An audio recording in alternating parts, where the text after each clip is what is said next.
उद्योजक दीपक लालसिंग परदेशी यांच्या झालेल्या हत्येचा सखोल चौकशी करण्यात यावी या मागणीचे निवेदन व्यापारी संघटना यांच्या वतीने देण्यात आले। दिनांक 24/2/2025 रोजी दुपारी 3 वाजता बेपत्ता झाले असता बेपत्ता झालेले व्यापारी दीपक लालसिंग परदेशी त्यांच्या कुटुंबाने आपल्याकडे त्यांचे अपहरण झाल्याची तक्रार नोंदवली होती। जवळजवळ 22 दिवसांपेक्षा जास्त कालखंड लोटल्यानंतर सदर व्यक्तीचा मृतदेह MIDC पोलीस स्टेशनच्या हद्दीमध्ये सापडलेला आहे। MIDC पोलीस स्टेशनच्या हद्दीमध्ये मागील काही दिवसांपासून 6 पेक्षा जास्त हत्या झालेल्या असून अनेक प्रकारचे गुन्हे त्या परिसरात होत आहेत। सदर पोलीस स्टेशनच्या हद्दीमध्ये मोठ्या प्रमाणात गुन्हेगारी वाढलेली असून योग्य तो न्याय देण्यास सदर पोलीस स्टेशनचे अधिकारी अपयशी ठरलेले आहेत। तरी सदरची जी घटना घडली आहे त्यातील आरोपी कुख्यात गुंड व निलंबित पोलीस अधिकारी आहेत। यापूर्वीही त्यांनी अनेक गुन्हे केले आहेत। या अनुषंगाने त्यांच्यावर मोक्का अंतर्गत कारवाई करण्यात यावी, तसेच या हत्येमधील मुख्य सूत्रधार कोण आहे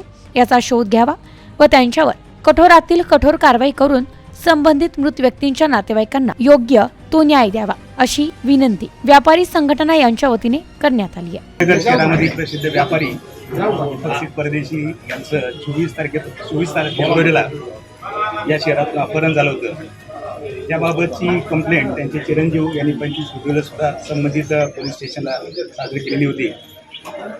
22 दिवसापूर्वी ज्या व्यापाऱ्याचं या शहरामधून अपहरण झालेले आहे त्या व्यापाऱ्याचा काल मृतदेह नगर शहराच्या MIDC भागातील एका ठिकाणी सापडलेला आहे।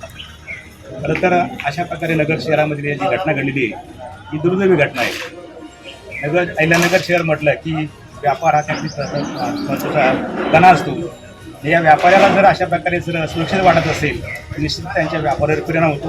प्रत्येक व्यापाऱ्याचं एक कुटुंब असतं, व्यापाऱ्यामध्ये त्यांचे कस्टमर ग्राहक जे असतात त्यांचा एक श्लोक असतो, परंतु व्यापाऱ्याचं अपहरण होतं आणि नंतर त्याच व्यापाऱ्याचा काही किलोमीटरच्या भागामध्येच खरं तर त्याचं अपहरण करून त्याची हत्या केली जाते। ही मोठी दुर्दैवी घटना आहे। आता या ठिकाणी आम्ही SP साहेबांना त्याबाबतचं निवेदन दिलेलं आहे। सदर हत्या करणारी जी व्यक्ती आहे ती सुद्धा या ठिकाणी सापडलेली असं SP साहेबांनी चर्चेत आम्हाला सांगितलेलं आहे। गुंड प्रवृत्तीची व्यक्ती आहे, पोलीस डिपार्टमेंटमध्येच काम करणारी व्यक्ती होती आणि साहेबांनीच खरं तर काही दिवसापूर्वी या डिपार्टमेंटमधून पडताळ सुद्धा केलेलं आहे। आमच्या साहेबांना फक्त विनंती आहे की निश्चितच ही घटना जी घडलेली आहे ही जी दुर्दैवी घटना आहे ही घटना का घडली, कशी घडली आणि घटनेमागे खरं तर कोण आहे त्याचा सुद्धा शोध लागणे गरजेचं आहे। निश्चितच साहेबांनी आम्हाला आश्वासन दिलेलं आहे की या घटनेमागील सूत्रधार कोण आहेत, कशामुळे घटना घडलेली आहे, काय घडलेली आहे असं निश्चित आम्ही शोध लावू। आणि या ठिकाणी दीपकच्या कुटुंबियाला सुद्धा या ठिकाणी आश्वासन देतो की SP साहेब निश्चित या घटनेचा शोध लावतील आणि आपल्याला या ठिकाणी न्याय देण्याचा निश्चित ते प्रयत्न करतील।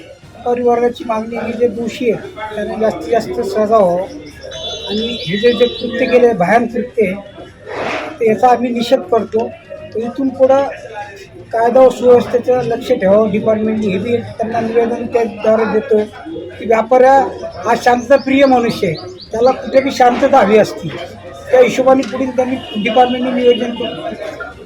परदेशी दीपक परदेशी हा माझा लहानपणापासून मित्र आहे आणि मी त्याचा स्वभाव मी चांगल्या पद्धतीने जवळून पाहत होतो।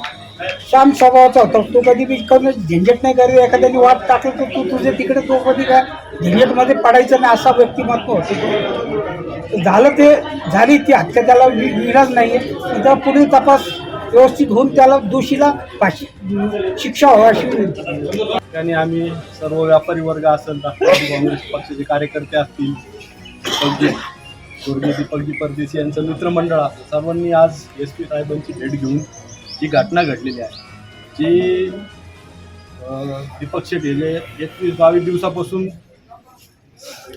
त्यांना जे अपहरण झालं होतं त्यांच्या मुलांनी 25 तारखेला मिसिंगची कंप्लेंट केली होती व आम्ही वारंवार त्या गोष्टीचा फॉलोअप करतो। शेतात सर्व मित्र परिवार त्यांची मुलं असतील, पण हे तोपखाना पोलीस स्टेशन असेल, MIDC पोलीस स्टेशन असेल, यांनी त्या घटनेची गांभीर्याने दखल घेतली, दिरंगाई केली। जर एक महिना जर तुम्हाला या घटनेचा सुगाव लागण्यासाठी एक महिना जर लागत असेल तर मग हे काय कामाचं आहे प्रशासन आहे।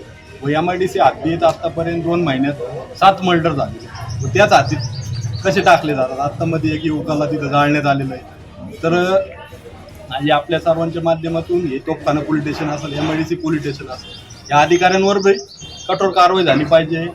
जे दावे धंदे आहेत सर्व जे चालू आहे त्यांच्या आशीर्वादात, त्यामुळं जे गुन्हेगार आहेत त्यांना एक धाक नाही राहिला की पोलिसच आपल्याला सपोर्ट करतात, धंद्याला परमिशन देतात। तर त्यामुळे हे जे असे गुन्हेगार आहेत व ते माझंच चाललेले आहेत व जो सस्पेंड म्हणजे डिस्मिस झालेला आहे तो एक पोलीस कर्मचारी, त्याला यातले बारकावे माहीत आहे. तर आमची अशी मागणी आहे की त्याच्या मागे त्याला सुपारी दिली, कोण मास्टर माइंड आहे ते शोधून यांच्यावर मोक्या अंतर्गत कारवाई करावी व व्यापारी वर्गांना एक दिलासा द्यावा अशी मागणी आहे.